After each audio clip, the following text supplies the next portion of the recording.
Discuss करते हैं फिनोप्थेलिन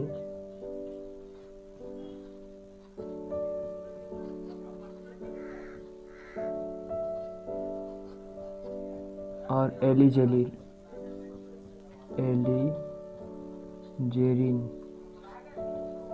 ठीक है।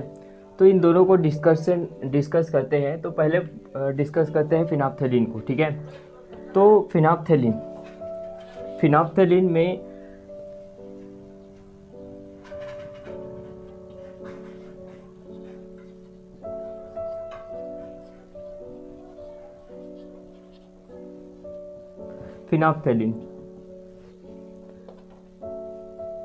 तो इसकी रासायनिक अभिक्रिया को यदि देखते हैं तो ये होता है कि जब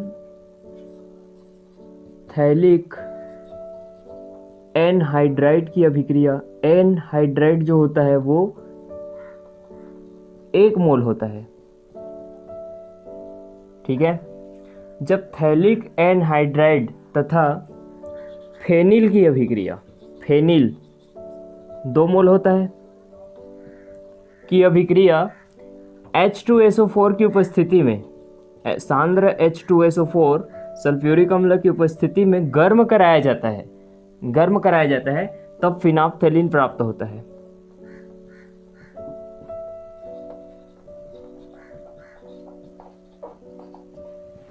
यदि इसको रासायनिक अभिक्रिया में देखें तो रासायनिक अभिक्रिया, तो थैलिक एनहाइड्राइड यानी कि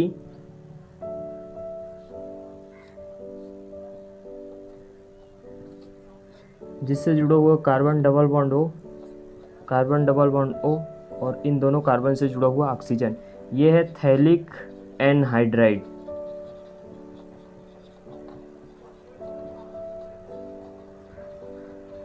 उसी प्रकार से 2 मोल हमें लेना है फेनिल, ठीक है। फेनिल यानी कि C6H5OH है ना। तो ये हो जाएगा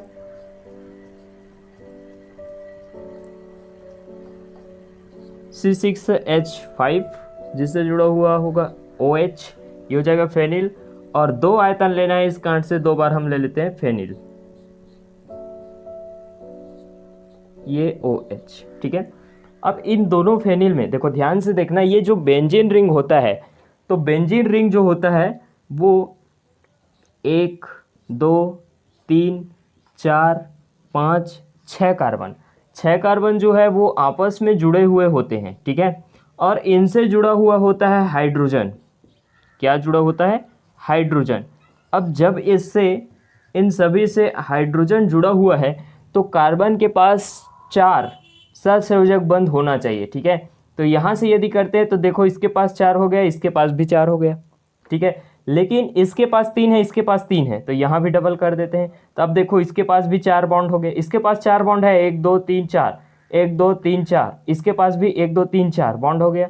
और इन सभी के पास अब देखो 4 बॉन्ड हो गया, ठीक है। इस प्रकार से ये बेंजीन रिंग जब बना होता है तब कार्बन और हाइड्रोजन का इस प्रकार से संयोजन होता है, संयुग्मन होता है, और ऐसे बॉन्ड के द्वारा दर्शाया जाता है। यहाँ पे डबल बॉन्ड है इस कारण से ये वाला चिन्ह, यहाँ पे डबल बॉन्ड है इस कारण से ये वाला चिन्ह, ठीक है।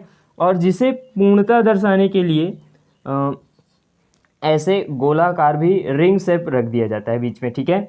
अब देखो, यहाँ से जब हाइड्रोजन जुड़ा हुआ है तो उस हाइड्रोजन को हटा करके यदि यहाँ पे जोड़ देते हैं OH, तब ये हो जाता है फेनिल, C6H5, C6 हो गया, H5 हो गया, और उससे जुड़ा हुआ OH, ठीक है, फेनिल हो गया।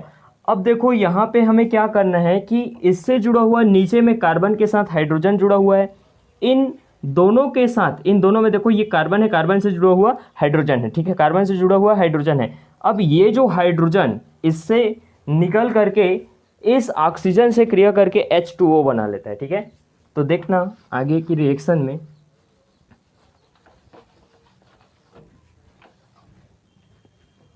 तो ये जो है फेनिल 2 मोल।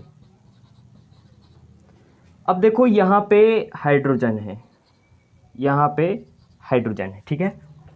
अब आगे की रिएक्शन में ये बोला गया क्या कि थैलिक एनहाइड्राइड फेनिल तथा फेनिल सांद्र H2SO4 की उपस्थिति में इसको गर्म कराया जाता है, ठीक है, गर्म कराया जाता है, तब प्राप्त होता है हमें क्या, फिनाप्थेलिन, ठीक है। तब देखो यहाँ से हाइड्रोजन निकल जाता है और ये दोनों हाइड्रोजन इस ऑक्सीजन से अभिक्रिया कर लेता है और अभिक्रिया करने के पश्चात H2O बना करके वो बाहर निकल जाती है, ठीक है। उसके बाद जो बचा हुआ है ये उससे जुड़ा हुआ कार्बन, उससे जुड़ा हुआ कार्बन। अब कार्बन में जहाँ पे डबल बॉन्ड में ऑक्सीजन जुड़ा हुआ था, यहाँ पे इससे तो ऑक्सीजन जुड़ा हुआ है, इससे भी ऑक्सीजन जुड़ा हुआ है, ठीक है। ये पूरा लिख दिए, यहाँ से ऑक्सीजन ये निकल चुका है और ये हाइड्रोजन निकल चुका है। तो निकल चुका है तो इन कार्बन के बीच बॉन्ड है, तो ये बॉन्ड के साथ कार्बन के साथ जा करके ऐसे जुड़ जाता है और यहाँ पे बेंजीन रिंग।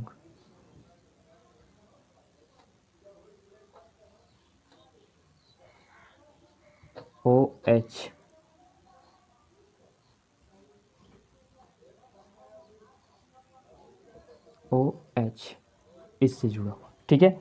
ये जो हमें प्राप्त हो वो फिनाप्थेलिन।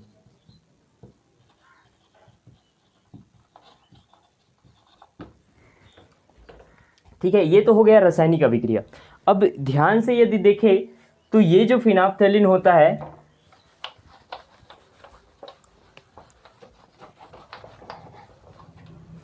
फिनाप्थेलिन जो होता है वो सफ़ेद ठोस क्रिस्टल होते हैं। यह सफ़ेद ठोस क्रिस्टली होते हैं। अब सफ़ेद ठोस क्रिस्टली होता है, सफ़ेद ठोस क्रिस्टली होता है जो जल के साथ अविलेय होता है, मतलब जल में नहीं घुलता है, ठीक है। जबकि एल्कोहल के साथ विलय होता है। एल्कोहल में ये जो क्रिस्टल होता है, सफ़ेद क्रिस्टल, वो विलय होता है।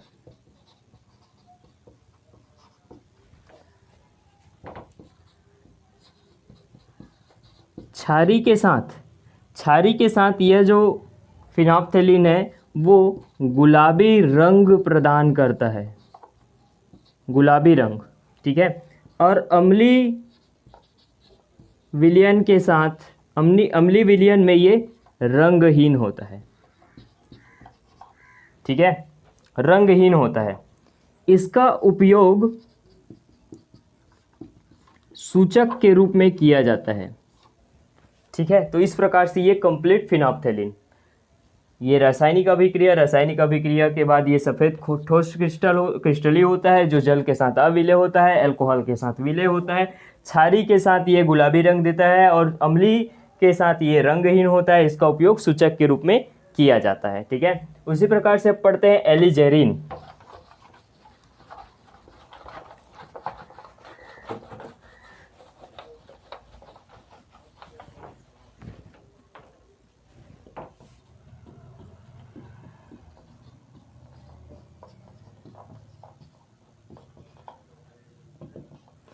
तो एलिजेरिन, ठीक है, एलिजेरिन यह विख्यात मॉर्डेट होता है, मॉर्डेट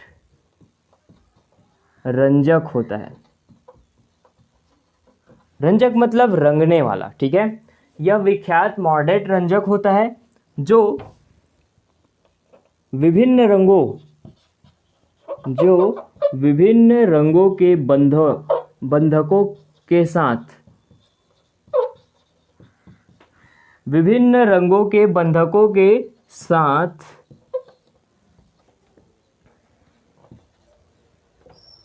विभिन्न रंग देने के कारण, विभिन्न रंग देने के कारण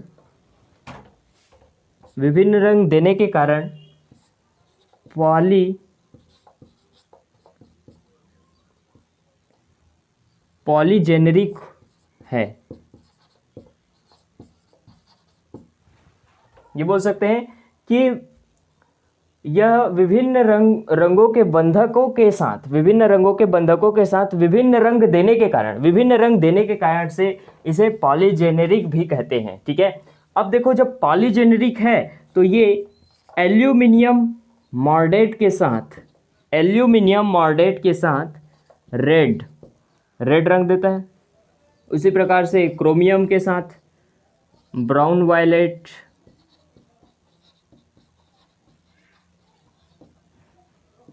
और टीन 2+ आयन के साथ रेड, और टीन 4+ आयन के साथ वायलेट रंग देता है। ठीक है, ये बोल सकते हैं कि एलिजेरिन जो होता है वो विख्यात मॉर्डेट रंजक होता है। यह विभिन्न रंगों के बंधकों के साथ विभिन्न रंग देने के कारण से पॉलीजेनेरिक है। एल्यूमिनियम मॉर्डेट के साथ ये रेड रंग देता है, और क्रोमियम के साथ ब्राउन वायलेट रंग देता है। टीन 2+ आयन के साथ रेड रंग देता है, और टीन 4+ आयन के साथ वायलेट रंग देता है। ठीक है, और उसके बाद देखते हैं इसकी रासायनिक अभिक्रिया। ठीक है,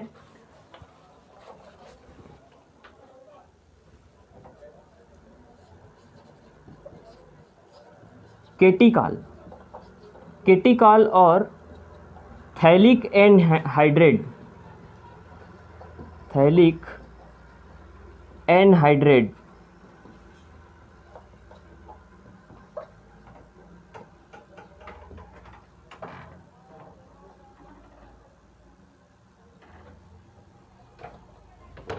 केटिकाल और एनहाइड्रेट के साथ, अब देखो केटिकॉल और एनहाइड्रेट की अभिक्रिया होती है H2SO4 की उपस्थिति में इसकी अभिक्रिया होती है। ठीक है, तो ये बोल सकते हैं जब केटिकॉल की अभिक्रिया, केटिकॉल यानी कि बोल सकते हैं इससे जुड़ा हुआ OH, उससे जुड़ा हुआ OH, ये हो गया हमारा केटिकॉल, जिसकी अभिक्रिया थैलिक एनहाइड्रेट के साथ होता है। तब थैलिक एनहाइड्रेट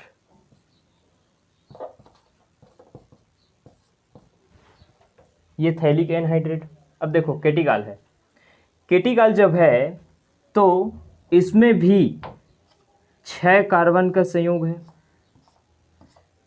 और जो कि आपस में जुड़ा हुआ है, और यहाँ पे डबल बॉन्ड, यहाँ पे डबल बॉन्ड, यहाँ पे डबल बॉन्ड, और उससे जुड़ा हुआ हाइड्रोजन हाइड्रोजन हाइड्रोजन, सभी कार्बन से जुड़ा हुआ हाइड्रोजन हाइड्रोजन हाइड्रोजन है।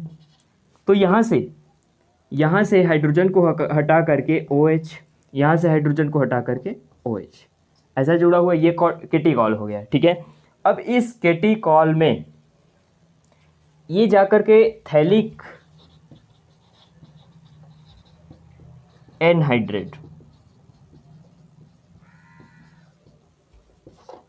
ये बोल सकते हैं जब केटिकॉल और थैलिक एनहाइड्रेट की अभिक्रिया सांद्र H2SO4 की उपस्थिति में होती है, तो यहाँ से देखना ये जो है इसको कंप्लीट लिखते हैं, यहाँ मैं नीचे में लिख रहा हूँ, ध्यान से देखना, ये इससे जुड़ा हुआ कार्बन है। अब देखो कार्बन है, यहाँ कार्बन है, तो उस कार्बन से जुड़ा हुआ इसको रख देते हैं डायरेक्ट ही, और इसको बॉन्ड बना देते हैं। अब ये जो है इसको ले आते हैं यहाँ। ठीक है, यानी कि ये एक्चुअल में नहीं जुड़ा हुआ है, अभी सोच लो, ये इसको ले आए यहाँ।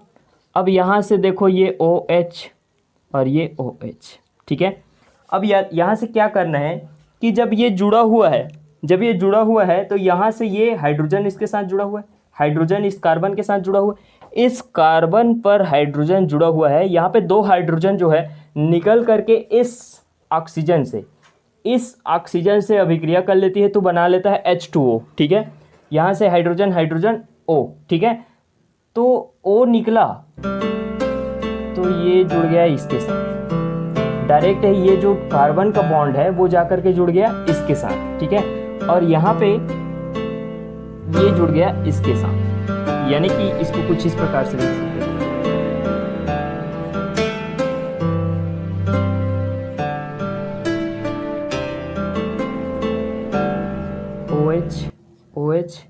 और ये जुड़ गया आपस में। अब जब जुड़ा तो ये यहाँ पे डबल बॉन्ड होगा और यहाँ पे ऑक्सीजन, ये ऑक्सीजन ऊपर में, नीचे में ऑक्सीजन ऑक्सीजन ऑक्सीजन, और इससे जाकर के जुड़ गया ये डायरेक्ट। ये हाइड्रोजन, 2 हाइड्रोजन और यहाँ का 1 ऑक्सीजन आपस में क्रिया करके H2O बना लेता है, जल बना लेता है, और वो जो होता है वो बाहर निकल जाता है। ठीक है, तो अब देखो ध्यान से, यहाँ पे जो बॉन्ड रिंग शेप में है उसको हम ऐसे कर सकते हैं, यहाँ पे डबल बॉन्ड है, यहाँ पे डबल बॉन्ड है, तो ये डबल बॉन्ड डबल बॉन्ड। ठीक है, अब चूंकि यहाँ पे डबल बॉन्ड के साथ ऑक्सीजन जुड़ चुका है, इस कारण से यहाँ पे 2 बॉन्ड होता है, और यहाँ पर भी, यहाँ और यहाँ। ठीक है, तो इस प्रकार से बोल सकते हैं जब कैटिकॉल और थैलिक एनहाइड्राइड की अभिक्रिया सांद्र H2SO4 की उपस्थिति में कराई जाती है तब एलिजेरिन प्राप्त होता है, एलिजेरिन प्राप्त होता है।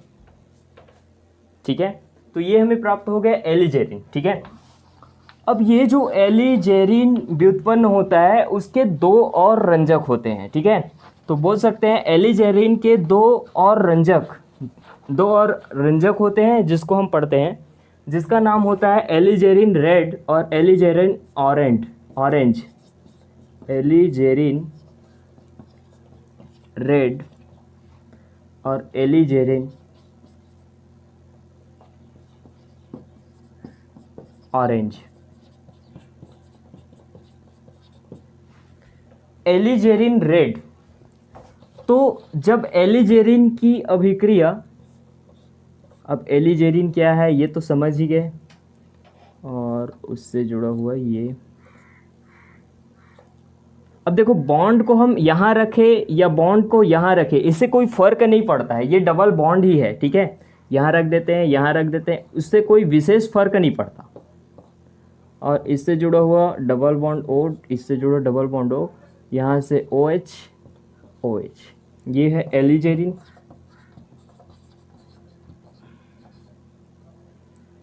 जब एलिजेरिन की अभिक्रिया H2SO4 की उपस्थिति में SO3 के साथ अभिक्रिया होती है, SO3 के साथ जब अभिक्रिया होती है तब एलिजेरिन रेड एस प्राप्त होता है, एलिजेरिन रेड एस प्राप्त होता है। यहाँ से डबल बॉन्ड O,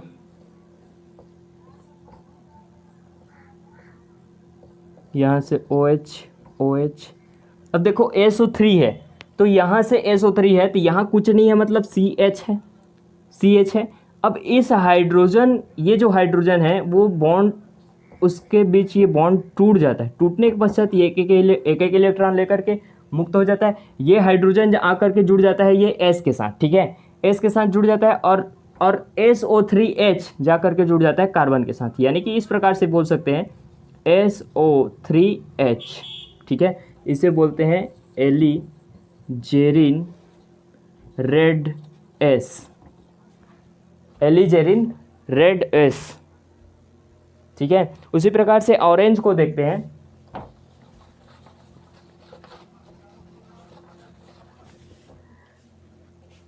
एलिजेरिन ऑरेंज यानी कि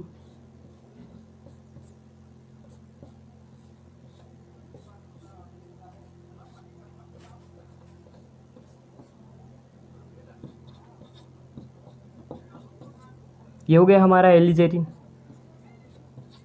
उससे जुड़ा हुआ OH। ठीक है, इसकी अभिक्रिया नाइट्रिक अम्ल के उपस्थिति में होती है, तो HNO3 और बोरिक एसिड HNO3 की उपस्थिति में होती है, तो ध्यान से देखना HNO3, और यहाँ पे जो एलिजेरिक है उसको डायरेक्ट ही लिख देते हैं, डबल बॉन्ड O, उससे जुड़ा हुआ OH। अब देखो यहाँ पर कार्बन और हाइड्रोजन को बाहर निकाल देते हैं, तो यहाँ से निकला एक हाइड्रोजन। ठीक है, यहाँ से निकला एक हाइड्रोजन, ये हाइड्रोजन है, ये दूसरे हाइड्रोजन और इसका एक ऑक्सीजन, ये दूसरे हाइड्रोजन और इसका एक ऑक्सीजन, 3 था उसमें से एक ऑक्सीजन, यानी कि H2O बना करके ये मुक्त हो जाता है और बचा क्या, NO2। जब ये NO2 बचा है वो जा करके जुड़ जाता है इस कार्बन के साथ, ऐसा, ठीक है। तब इसे बोला जाता है